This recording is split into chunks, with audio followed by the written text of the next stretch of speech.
Assalamualaikum warahmatullahi wabarakatuh. Selamat pagi Mbak Kinkin, selaku dosen pengampu mata kuliah kuantitatif. Sebelumnya saya perkenalkan, izin saya perkenalkan, nama saya Haisya Imanda Nabila Maisa. Ini saya merupakan mahasiswa dari kelas C, yaitu dengan nomor absen 12, dan juga nomor induk mahasiswa 14 10 62 11 22. Jadi saya akan mempresentasikan terkait mini skripsi saya. Sebelumnya saya izin share screen terlebih dahulu ya, Mbak Kinkin dan teman-teman. Nah, baik, kita sudah share screen. Oke, bentar. Nah, di sini mini skripsi saya itu berjudul tentang hubungan komunikasi antar pribadi pada keluarga dalam kesehatan mental mahasiswa ilmu komunikasi UNJ 2021. Nah, kemudian ada dosen pengampunya, Mbak Dr. Kinkin Yuliati, Mbak Kinkin. Nah, saya Haisya Iman Maisa dengan nomor induk mahasiswa 1410621122. Oke, baik, selanjutnya. Di sini ada daftar isi, yaitu ada daftar tabel, bab 1 pendahuluan, latar belakang, dan sebagainya di sini ya. Kemudian saya akan lanjutkan ke dalam, di sini juga ada daftar tabelnya. Tabel penelitian sebelumnya dan juga operasional konsep.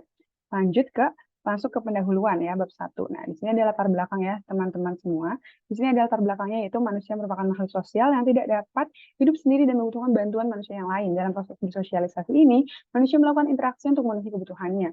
Namun dalam interaksi sosial yang dilakukan kebutuhan media atau sarana agar interaksi tersebut dapat berjalan optimal. Itu salah satu latar belakangnya. Kemudian juga ada komunikasi merupakan cara penyampaian gagasan, fakta, pikiran, perasaan, dan nilai kepada orang lain.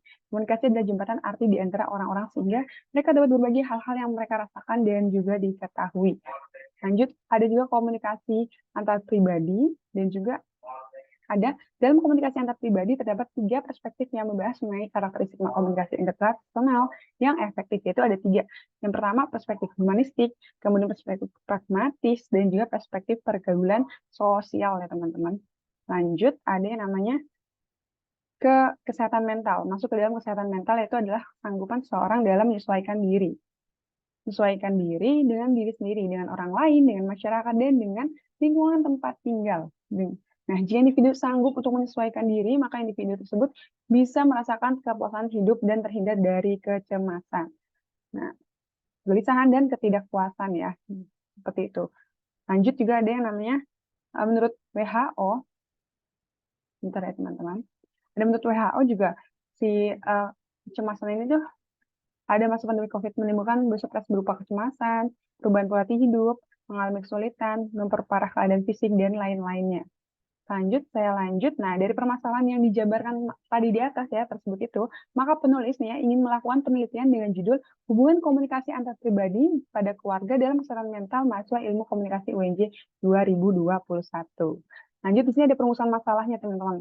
Itu berdasarkan latar belakang yang sudah dipaparkan tadi ya, pada latar belakang, yaitu maka peneliti merumuskan masalah dalam penelitian ini, yaitu bagaimana hubungan antara komunikasi antar pribadi pada keluarga dalam kesehatan mental mahasiswa ilmu komunikasi UNJ 2021. Dan juga ada tujuan penelitiannya ya, tentunya itu berdasarkan tadi itu rumusan masalahnya, maka tujuan penelitian ini adalah mengetahui hubungan antara komunikasi antar pribadi pada keluarga dalam kesehatan mental mahasiswa ilmu komunikasi UNJ 2021. Kemudian juga ada manfaat penelitian. Manfaat penelitiannya yaitu ada manfaat penelitian akademik dan juga praktis. Untuk akademiknya sendiri itu adalah mengembangkan kajian ilmu komunikasi khususnya mengenai komunikasi antar pribadi dalam sebuah keluarga. Dan juga untuk manfaat penelitian praktisnya adalah hasil dari penelitian ini dapat bermanfaat bagi orang tua ataupun keluarga dalam melihat bagaimana dampak dari adanya media sosial sebagai alat komunikasi dan dapat mengoptimalkan komunikasi antar pribadi dalam sebuah keluarga. Oke, selanjutnya ada yang namanya bab 2 ya teman-teman, masuk ke dalam bab 2 itu landasan teorinya. Yaitu kemudian ada konsep komunikasi antar pribadinya ya. Jadi ada pengertian komunikasi antar pribadi, bisa disebut sebagai dengan komunikasi 2 orang dan semacamnya. Lanjut, di sini juga ada pengertian komunikasi antar pribadi lain-lainnya. Dan ada yang namanya komunikasi interpersonal juga dibandingkan dengan komunikasi lainnya dinilai paling ampuh nih dalam kegiatan mengubah sikap, kepercayaan, opini, dan perilaku komunikannya. Alasannya karena komunikasi ini berlangsung tatap muka oleh perilaku komunikannya ya teman-teman. Karena dengan komunikasi ini itu tuh terjadi kontak pribadi seperti itu. Lanjut, di sini ada yang namanya, sebentar teman-teman, saya coba dulu. Takutnya ada yang terlewat. Tuh, ada yang lompat balik lagi. Sebentar ya teman-teman. Nah, dari yang tadi itu, dari latar, nah kemudian ada bentuk komunikasinya, kemudian ada gaya komunikasi orang tua dan anak. Nah, ya teman-teman bisa lihat di apa yang saya tampilkan juga. Kemudian ada komunikasi orang tua dan anak, ya. Menurut Chen, kualitas hubungan orang tua dengan anak itu tuh merefleksikan tingkatan dalam hal kehangatan, ya. Terus rasa aman, kepercayaan, afeksi positif, dan keanggapan dalam hubungan mereka. Kemudian ada juga kesehatan mental, ya teman-teman. Pengertian kesehatan mentalnya itu ada di konsepnya, ya. Jadi kayak pengertian kesehatan mentalnya dan juga sebenarnya kesehatan mental tuh ideal digambarkan dengan individu yang hidup sehat, produktif, kreatif, mengalami stres internal dan eksternal yang lebih rendah, stabil secara kognitif, emosional, fisik, dan perilaku, memiliki persepsi realistis, pola pikir teratur, dan kesejahteraan secara keseluruhan. Menurut Fortina Schwartz 2011. Kemudian, di sini juga ada faktor-faktor yang mempengaruhi peran komunikasi keluarga terhadap kesehatan mental anak menurut Lunandi, ya. Ada citra diri, lingkungan fisik, lingkungan sosial yang terakhir. Nah, kemudian ada yang review literatur, ya teman-teman.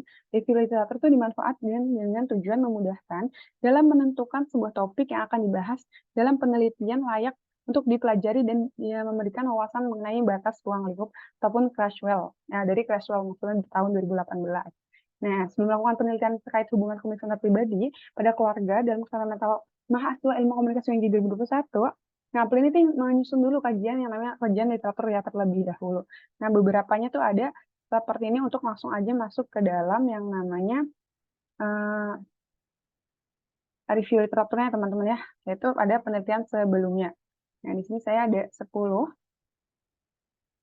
review literaturnya, yaitu ada dari judulnya itu pengaruh komunikasi mental anak, perilaku komunikasi keluarga pentingnya menjaga kesehatan mental di masa pandemi COVID-19, kemudian ada pola komunikasi interpersonal keluarga dalam pemulihan kesehatan mental penyintas COVID-19 tahun 2020.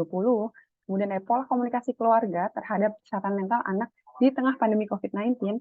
Kemudian ada pola komunikasi keluarga, studi kasus pada remaja dengan kategori resiko gangguan masalah kesehatan jiwa. Kemudian ada pola komunikasi interpersonal keluarga dalam pemulihan kesehatan mental penyintas COVID-19 tahun 2020.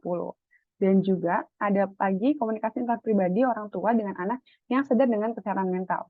Komunikasi antar pribadi antara mentor dengan peserta pada komunitas kesehatan mental. Lanjut, ada komunikasi interpersonal antar mahasiswa di asrama sebagai upaya menjaga kesehatan mental. Dan yang terakhir ada komunikasi interpersonal dalam kesehatan mental followers akun Instagram @ibunda.id.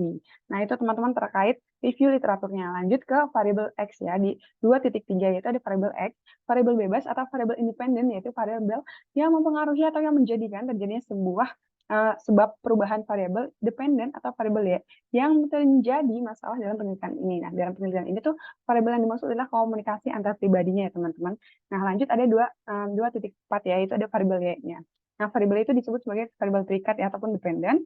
Nah, variabel terikat yang dipengaruhi oleh variabel X atau variabel independen yang tadi di atas. Nah, dalam penelitian itu variabel yang dimaksud adalah kesehatan mental. Kemudian ada juga yang namanya model penelitiannya, ya. Itu ada keluarga, unsur-unsurnya ada keluarga, komunikasi interpersonal, dan juga kesehatan mental. Nah, itu kesehatan mentalnya yang dimaksud tadi dari mahasiswanya, teman-teman. Nah, ini tuh semuanya bisa dikatakan nanti berhubungan atau tidak berhubungan, ya, untuk kesimpulannya model penelitiannya seperti itu. Lanjut, ada 2.6 yaitu hipotesis teori. Dalam penelitian ini tuh terdapat hubungan antara komunikasi antar pribadi, ya, tadi itu komunikasi antar pribadi pada keluarga dalam kesehatan mental mahasiswa ilmu komunikasi UNJ 2021. Lanjut, masuk ke dalam bab 3 ya kita teman-teman, yaitu ada metode penelitian. Nah, di 3.1 ini paradigma penelitiannya yaitu paradigma diketahui sebagai sebuah kerangka yang digunakan sebagai acuan dalam mengetahui, mengamati hingga memahami suatu hal. Paradigma cukup sulit diketahui karena sifatnya yang implisit dan berupa asumsi. Nah, paradigma ini memasukkan sudut pandang yang paling mendasar seperti konsep pada penelitian yang menjadi dasar. Seperti itu dari Baby 2014. Kemudian ada juga yang namanya pendekatan penelitian, ya, berdasarkan tujuan penelitian yang dilakukan yaitu untuk mengetahui hubungan komunikasi antar pribadi pada keluarga dalam kesehatan mental mahasiswa ilmu komunikasi UNJ 2021. Maka penelitian ini tergolong penelitian deskriptif kuantitatif, ya teman-teman. Nah, penelitian kuantitatif itu adalah metode yang menggambarkan dan menjelaskan suatu masalah yang hasilnya dapat ekstrapolasi ya. Nah, seperti itu teman-teman. Lanjut, dalam penelitian ini digunakan pendekatan deskriptif, di mana penelitian menetapkan hubungan sebab akibat antara dua variabel yang sedang diteliti tadi ya, variabel X dan Y-nya, seperti itu. Kemudian ada metode survei yang digunakan sebagai alat pengumpulan data, di mana kuesioner digunakan sebagai instrumen penelitian. Nah, Pak, lanjut ada 3.3. 3.3 itu metode penelitian ya, teman-teman. Ada metode penelitian yang menggunakan survei dan akan memberi deskripsi kuantitatif mengenai tren, sikap, dan pendapat dan populasi. Nah, serta menguji hubungan antar variabel. Nah, selanjutnya ada yang menurut Malhotra ya, itu dari buku Malhotra, metode penelitian kuantitatif melibatkan beberapa langkah penting ya, yaitu ada berapa teman-teman, ada yang namanya 6 ya. Yang pertama itu ada identifikasi dan formulasi masalah penelitian, desain penelitian, pengumpulan data, analisis data, 5 interpretasi data, dan juga yang terakhir adalah pelaporan hasil penelitian. Dilanjut 3.4 itu ada populasi sampel teknik penarikan sampel. Nah, yang pertama itu ada populasi. Populasi itu apa sih, teman-teman? Populasi adalah wilayah generalisasi yang terdiri atas objek atau subjek yang mempunyai kuantitas dan karakteristik tertentu yang ditetapkan oleh peneliti untuk dipelajari dan kemudian ditarik kesimpulannya. Nah, populasi mengacu pada keseluruhan atau fenomena yang sedang diselidiki. Nah, pada penelitian ini, populasinya itu adalah mahasiswa ilmu komunikasi UNJ angkatan 2021 dan jumlah total populasi keseluruhan yaitu sebanyak 124 mahasiswa ya teman-teman. Dilanjut ada yang namanya 3.4.2 yaitu sampel. Nah, sampelnya itu merupakan representasi dari jumlah populasi sasaran yang terdiri dari seluruh angkatan petunjuk untuk dapat mengidentifikasi populasi target. Nah, di sini ada kan tadi kan sudah ada 124 populasi teman-teman. Nah, dihitung dengan cara Slovin ya teman-teman, nanti di bawah ada, yaitu total sampelnya menjadi sekitar 90 orang mahasiswa UNJ angkatan 2021 ilmu komunikasi. Dilanjut ada teknik penarikan sampel. Nah, teknik penarikan sampel ini tadi disebutkan dengan yang namanya menggunakan teknik sampel purpose random sampling. Nah, maksud saya seperti itu, di mana jenis sampel non-probability sampling yang menggunakan berbagai macam metode untuk mendapatkan semua kemungkinan kasus secara sangat spesifik dari populasi yang sulit dijangkau. Kemudian ada ukuran sampel. Nah, ukuran sampel tadi yang sudah saya sebutkan, yaitu dengan dengan menggunakan rumus Slovin ya teman-teman, yang biasanya digunakan untuk menetapkan ukuran sampel yang cukup besar dari populasi tertentu. Nah, dengan asumsi ukuran populasi diketahui, rumusnya seperti ini ya teman-teman. Nah, ada N sama dengan N gini-gini, yaitu N itu adalah ukuran sampel, N besarnya adalah ukuran populasi, dan juga E-nya adalah kelonggaran ketidaktelitian karena kesalahan pengambilan sampel yang akan ditolerir. Nah, dalam hal itu sebanyak 5% yang nanti akan dikuadratkan ya teman-teman. Nah, yang dihasilkan itu adalah N-nya sebesar 94,65 yang bisa dibulatkan menjadi 95. Jadi akhirnya adalah 95 mahasiswa yang akan menjadi sampel. Lanjut ada hipotesis risetnya. Hipotesis risetnya adalah ada satu, yaitu hubungan komunikasi antar pribadi pada keluarga ada hubungannya dalam kesehatan mental mahasiswa ilmu komunikasi UNJ 2021. Sedangkan H0-nya adalah hubungan komunikasi antar pribadi pada keluarga tidak ada hubungannya dalam kesehatan mental mahasiswa ilmu komunikasi UNJ angkatan 2021.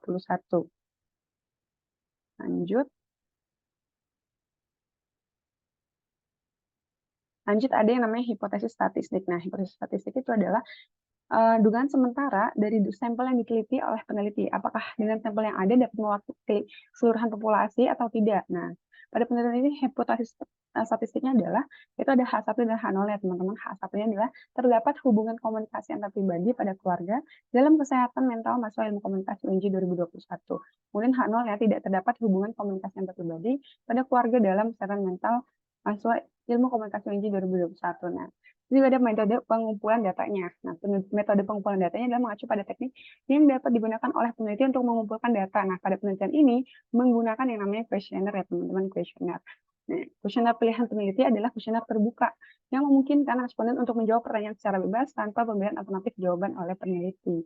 Lanjut ada metode pengukuran data, yaitu ada validitas, reliabilitas. Nah, validitasnya itu adalah pada penelitian itu akan diuji validitas dari variabel X, yaitu komunikasi antar pribadi, dan uji validitas variabel Y, yaitu kesehatan mental.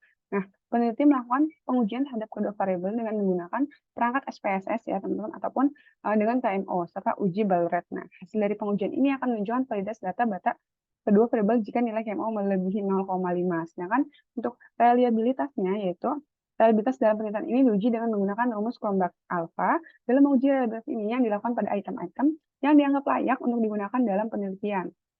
Data dianggap memiliki tingkat reliabilitas yang memadai jika nilai Cronbach alpha-nya adalah melebihi 0,6. Selanjutnya ada metode analisis data di 3.10, yaitu ada analisis data unvariate dan juga bivariate. Nah, di unvariate ini adalah analisis data unvariate itu berkaitan dengan penggambaran kasus yang berhubungan dengan satu variabel. Contohnya jika pada kuesioner usia diukur, maka peneliti akan mengetahui berapa banyak sajian tentang usia tersebut. Nah, itu ya. Lanjut ada analisis data bivariate. Bivariate itu sebuah analisis data yang menguji dua variabel secara bersamaan untuk perbandingan subkelompok. Jadi tujuan perbandingan subkelompok ini, dua variabel adalah bersifat deskriptif, teman-teman. Lanjut ada keterbatasan dan kelemahan penelitian. Nah, di 3.11 ini adalah keterbatasan penelitian, yaitu adalah adanya batasan waktu dalam menyelesaikan studi dan keterbatasan pada waktu ini berdampak pada berbagai aspek lain dalam pelaksanaan penelitian ya teman-teman. Contohnya terkait dari populasi dan juga sampelnya. Nah, kemudian ada yang namanya kelemahan penelitian. Kelemahan penelitian itu adalah mengenai tinjauan literatur ataupun defisit literaturnya teman-teman yang dapat dikatakan tidak banyak karena pembahasan komunikasi internasional. Keluarga merupakan topik yang cukup jarang diteliti, penjelasan yang diberikan peneliti kurang maksimal, dan faktor-faktor lain yang membuat penelitian ini menjadi kurang kuat.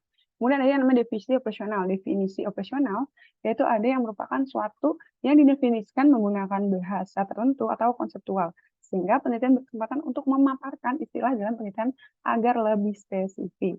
Kemudian ada yang namanya operational konsep. Nah, operational konsepnya itu seperti ini. Yaitu ada yang namanya komunikasi antar pribadi, konsepnya ada komunikasi antar pribadi, yaitu dan juga ada variabel X dan Y-nya ya, X dan Y-nya. Dan juga Y-nya adalah kesehatan mental.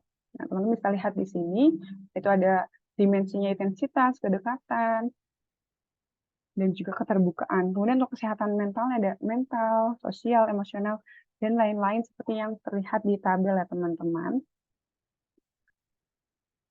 Dan sampai di daftar pustaka. Alhamdulillahirrahmanirrahim, selesai sampai sudah pemaparan miniskripsi kali ini. Terima kasih banyak kepada Mbak Kinkin maupun teman-teman yang sudah bersedia untuk menyimak pemaparan materi kali ini. Terima kasih banyak. Saya izin pamit undur diri. Saya Haisha Iman dan Nabila Maisa dari kelas C nomor absen 12, 14, 10, 6, 12, 11, 22. Izin pamit undur diri. Wassalamualaikum warahmatullahi wabarakatuh.